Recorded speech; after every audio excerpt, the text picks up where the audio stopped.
Yeah, I mean, sport. What a couple of days ago was one of the toughest days I've had in my career. I was in a very, very dark spot, and I could tell you that I hated this sport.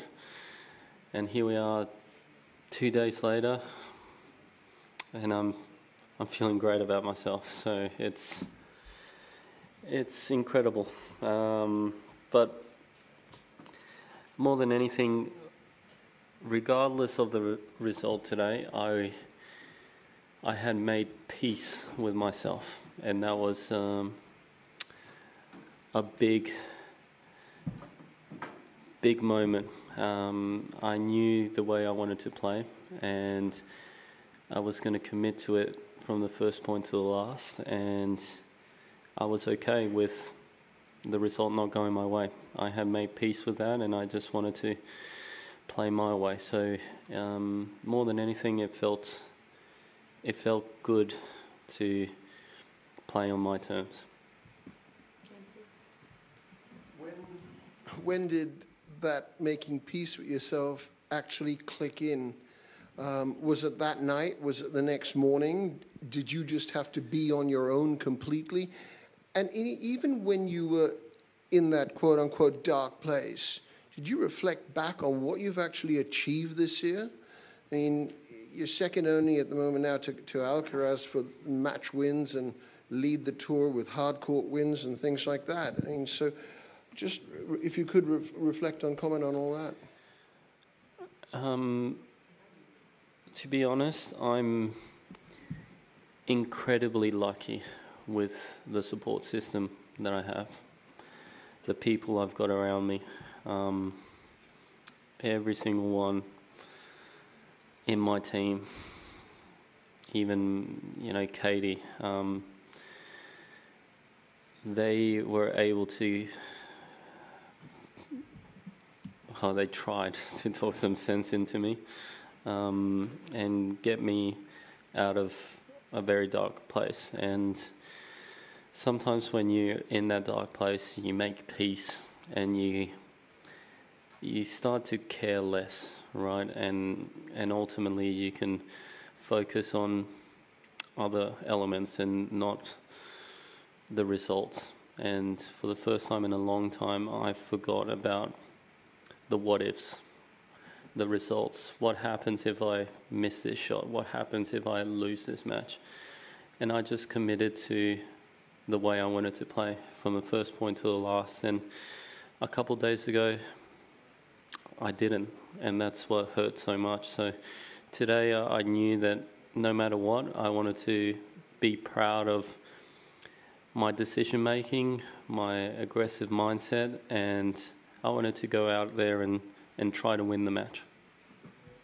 Alex, we're just fresh off listening to Taylor analyse your performance, and he often says he sees the offensive side of you in that matchup, and obviously it's nice in those top 10 matchups you've gone just ahead of him now, 6-5. I mean, just playing him compared to the other contemporaries in the top 10. Yeah, look,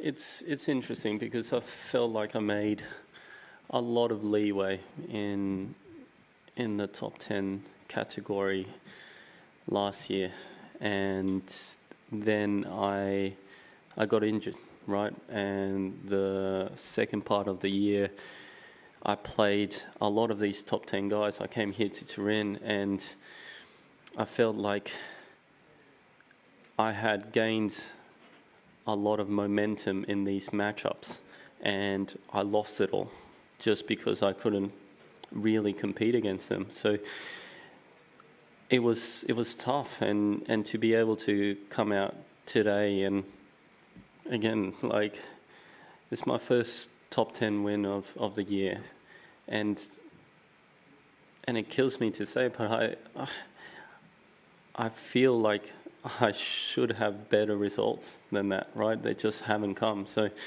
to be able to finally get one win here in Turin, to be able to come against someone who's playing aggressive tennis, who's got an amazing serve. His ball speed is up there with the highest. He's, you know, had an incredible match against Carlos because he's off the ground hitting the ball huge and dictating. And today, I matched him, right? And I took it to him. And at times, I would even say that I was the aggressor out there, right? And it just shows that I've got that in my repertoire. You know, I just got to come out of my shell more and just show it, right? Hi, Alex Simonetano, Eurosport Italy. It sounds like more a relief than joy. Yeah, it's. No, and then I wanted to ask you also what went through your mind at that match point, 5-2, when he cancelled that, because I was close and I saw your face. And then again, low 30 in the next game. I just want to... I'm very curious because I saw your face. Honestly, it is probably more relief than enjoyment, right?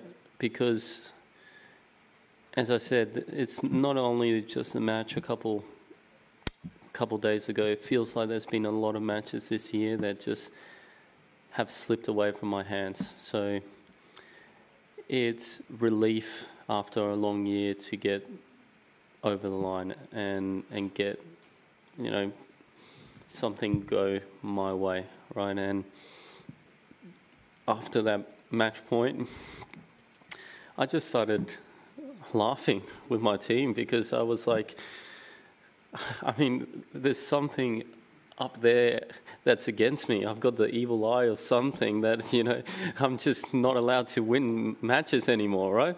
And then I go love 30, and honestly, it took some of the best tennis to date. I hit an incredible ace. Then fifth 30, I served and volleyed. I just had the ultimate aggressive mindset. And even in the toughest moments, which I could have easily gone back into default and try to play solid and kind of give him play not to lose, I played to win. And that's why I was able to win tonight. So I'm very proud. Well done today. Just zooming out a bit, when you sort of first started on the tour, it was kind of tail end of the Big Three era, and now we've got two players, you know, really dominating at the slams. Does it feel sort of comparable to that time? And for you, like looking ahead, do you feel confident that you can really go and challenge them in the biggest matches next year?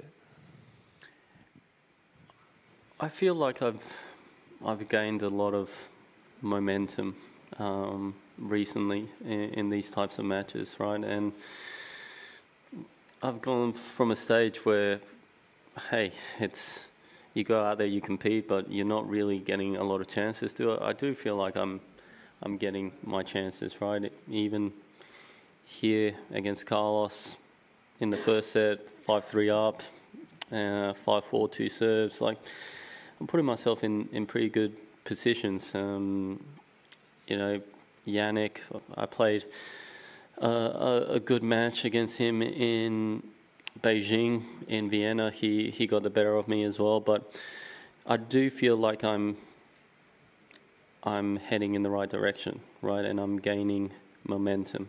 And I do think that they feel it as well, right? And as we've seen, Taylor played an incredible match against Carlos and was very close to stealing that match. And we're going to see tonight what happens with Carlos and Lorenzo. But I do think that, you know, we're going to be knocking on the door, right? They've played at an incredibly high level for an extended period of time. We are just going to keep on getting better and wait for our opportunity, right? Because at least I'm hoping that they're not going to show up every single day of the year, right? So yeah, that's probably the thought process going. Just a quick question about tonight. Will you watch the match? I don't know. Going in, I had no idea. I got told again on the court the situation, and I still don't believe it.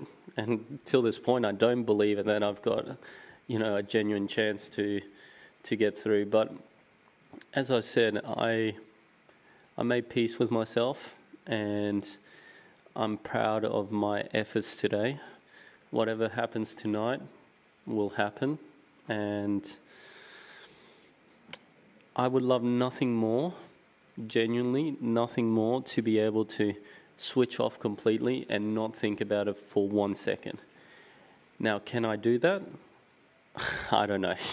I will have to wait and see. I don't know if we're going to be doing room service in the hotel room or watching it together and just living and dying every single point, or we're going to try and go out to dinner and forget about and just enjoy a good day at the office. I can't tell you right now.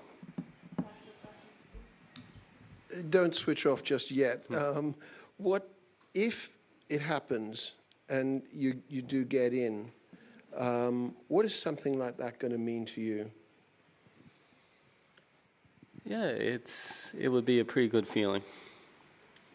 It's all theoretical and hypothetical right now. I don't want to,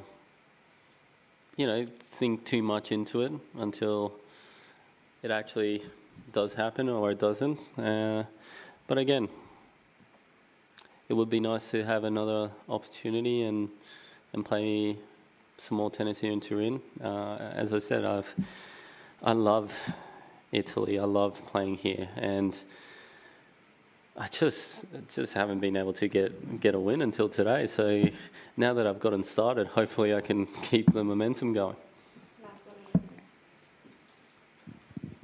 First of all, congratulations. Well done. This morning there was a meeting with Andrea Gaudenzi, and he was talking about the length of the Masters 1007, and some of the top players don't like that they go on for 12 days because you don't have a rest, even if you rest between one match and another. I don't know what is exactly your position, but I wonder if you would accept the idea that I allowed myself to suggest to Gaudenzi, say, what if the top 8 players would have 2 buys instead of 1 when they want to get to a tournament a little later, and they wouldn't get the points and wouldn't get the money to start to play from the 3rd round, but they could have that option or just play 12 days like everybody else. And of course, you would need to change a little bit the draws in order to prepare that situation. I'd like to know, of course, when there is not a back-to-back Masters 1000, because in that case, you still have to stay there. Yeah, well, what I think with that particular idea is I don't think it's fair for someone ranked 9 in the world, right, to not get, they're still in the same position, right, where they've got to play the same 12-day events and they've got, 2 tournaments in a month, so it probably doesn't really fix the situation.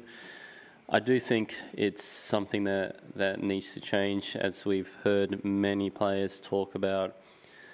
It is a long time playing and engaged in a tournament, right? Because what a lot of people don't understand is, yes, you might have a day off in between, but it's not a full day off. You're practicing, you're going to the courts, you're warming up, you're doing gym, this, that, the other. And for us players, we go to, at the start of the year, Indian Wells, Miami, and that was the first one to be the 12 days. You spend a month to play 2 tournaments. And the toughest thing as a player is you're seeded and you make 4th round. You could potentially, you play 4th round in Indian Wells, 4th round in Miami. You could potentially play 6 matches in a month, right? Which is, it's not enough. And you're spending a whole month away from home, practicing in a hotel, living out of a suitcase, not really enjoying your time off. and you're only playing 6 matches, right? I think you ask any of the players out there, they will all rather the 1 week events, because you go out there, you play, once you're done, and yeah, it allows for us players to switch off. And I think we've seen this year the amount of injuries. It's been the highest it's ever been on tour, right? And those are not great numbers for our sport. You know, we need to be looking after the players and their bodies. And obviously what's happening at the moment is not really helping that. Thank you.